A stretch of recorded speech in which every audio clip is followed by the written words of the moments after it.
ప్రజలకి డీబీటీ ద్వారా జనానికి డబ్బు కొడితే కొనుగోలు శక్తి పెరిగి భారతదేశంలో నెంబర్ 1లో ఉన్నాం. వ్యాపారస్తులు బాగున్నారు, బిల్డింగ్ సైట్లు అమ్ముకునే వాళ్ళు బాగున్నారు, వ్యాపారస్తులు అందరూ కూడా బాగుండి రాష్ట్రం కూడా జిఎస్టీలో నెంబర్ 1గా ఉండి రాష్ట్రం కూడా బాగుంది.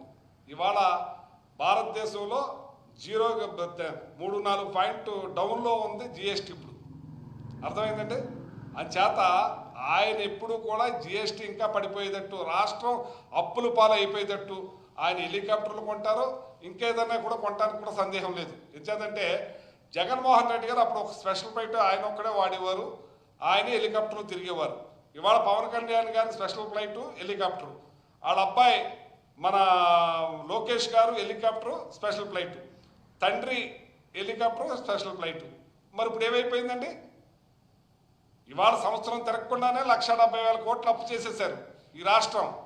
మరి శ్రీలంక కన్నా పేద దేశం ఏదో ఉందో చూడండి, ఆ దేశానికి పేరు చెప్పాలి ఇప్పుడు మనం.